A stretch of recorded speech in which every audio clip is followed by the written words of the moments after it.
Written in simple and interesting English, no headings, it was an unusually warm morning in the town of Greystone, a small but proud community nestled between the hills of Mississippi. Life moved slow in Grace, stone slow enough for people to remember each other's names, slow enough for neighbors to wave from porches, and just fast enough for rumors to travel quicker than the wind. Everyone knew everyone, or at least they thought they did. On a bright Tuesday morning, something peculiar happened. Around 9 a.m., as the sun spilled golden light on Main Street, a very old black man shuffled down the sidewalk carrying a worn, brown sack over his shoulder. His clothes were old but neat, his shoes dusty but sturdy, and his eyes hidden beneath the brim of a sun-bleached hat carried the weight of untold years.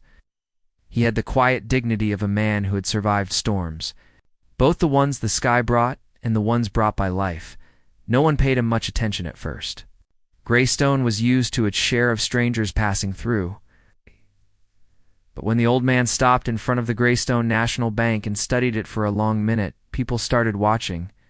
Then he did something even more unusual. He walked up the marble steps, pushed open the glass door, and walked in like he owned the place. Literally inside the bank was quiet, with only a few customers in line and 2 tellers behind thick counters. A young woman at the reception desk, named Clara, looked up with a polite smile that quickly shifted into concern. "Can I help you, sir?" she asked, her voice cautious but kind. The old man adjusted the sack on his shoulder and nodded. "I'm here to see about my bank." Clara blinked. "Excuse me?" "A bank," the man repeated. "I own this place." "Yeah?" The room fell into an awkward silence. Even the customers turned to look. One man chuckled under his breath. The young teller leaned closer to her colleague and whispered something that made her stifle a laugh. Clara stood up, trying to remain professional. "Sir, maybe you're mistaken. This bank is privately owned. Perhaps you meant another branch." The old man shook his head slowly. "No, I meant this one, the Greystone National Bank. I bought it a long time ago, and I'm here to see how it's doing." Laughter erupted from a man sitting in the corner, local contractor named Rob, who always liked being louder than necessary. "You own the bank?" he snorted. "With that sack? What you got in there? Sir Monopoly money?" A few others joined in the laughter, and even Clara had trouble hiding her smirk now. The man didn't seem offended. He just looked around, his expression calm, as if he had seen this same reaction more times than he could count. "I'd like to speak with the branch manager," he said quietly. Clara tried to compose herself. "He's busy right now, but tell him Mr. Walter J. Sinclair is here." The man interrupted gently, adjusting his hat. "He'll want to speak with me."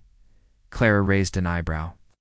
That name meant nothing to her, but something in the old man's tone carried a certain weight, like he was used to people eventually listening. Still, she hesitated. Just then, the glass door to the manager's office opened.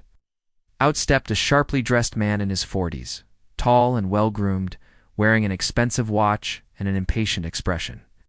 This was Mr. Charles Hargrove, the branch manager known for his efficiency, his love of golf, and his disapproval of anything that disrupted his routine. "What's going on out here?" he asked, clearly irritated. Clara quickly walked over and spoke in hushed tones. "An elderly gentleman says he owns the bank. His name's Walter Sinclair." Charles looked toward the old man, his irritation deepening into mild amusement. "Some kind of prank?" "I don't think so," Clara replied. "He seems serious." Charles sighed dramatically and walked over. "Mr. Sinclair, was it?" he asked, extending a hand in a patronizing gesture. The old man didn't take the hand. Instead, he gave a small nod. "That's right. You're saying you own Greystone National Bank?" Charles asked with a smirk. "Yes," Sinclair replied simply. "And what proof do you have of that, sir?" "Us!" Sinclair slowly reached into his sack. Everyone in the bank seemed to lean forward. From the bag, he pulled out a thick, old leather folder, worn but preserved. He opened it and handed Charles a yellowed piece of paper with several signatures on it. Charles glanced at it, and the smirk on his face vanished. He turned pale as he read. The paper was a deed of ownership, not of a home or land, but of Greystone National Bank itself.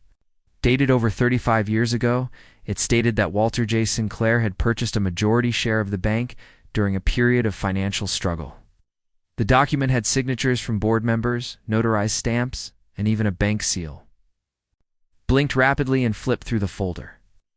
Inside were additional document stock certificates, signed meeting minutes, and correspondence between bank executives and Mr. Sinclair over the years.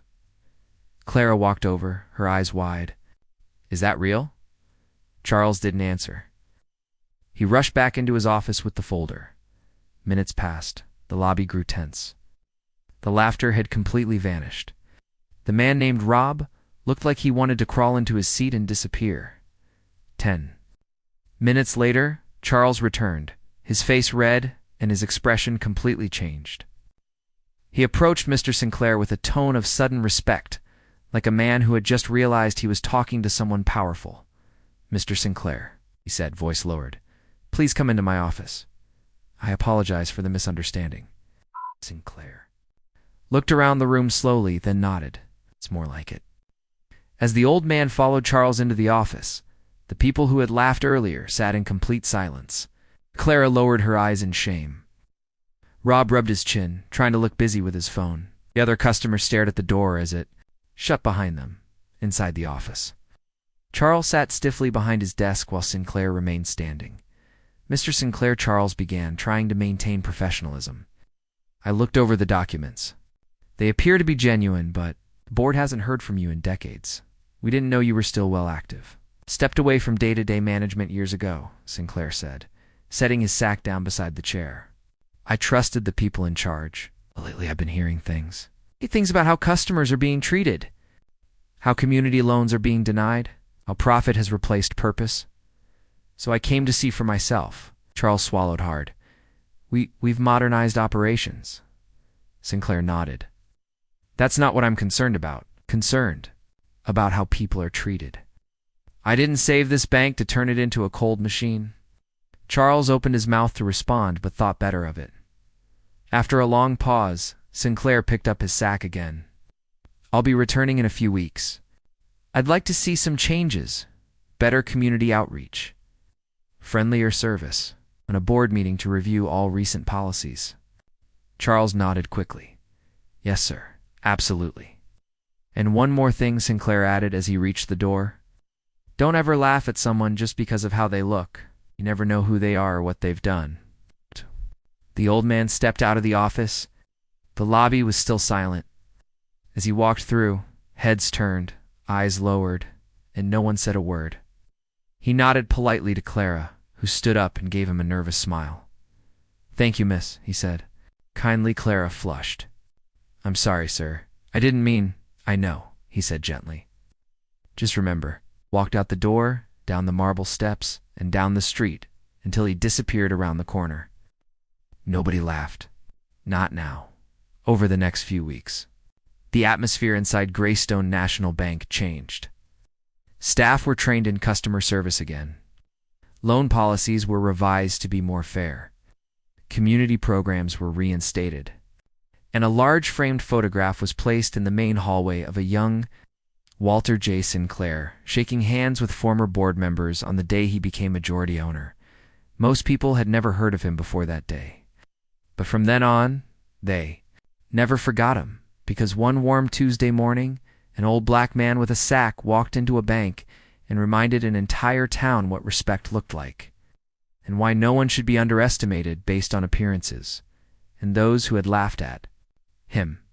They remembered the sound of their own laughter as the moment they should have listened instead.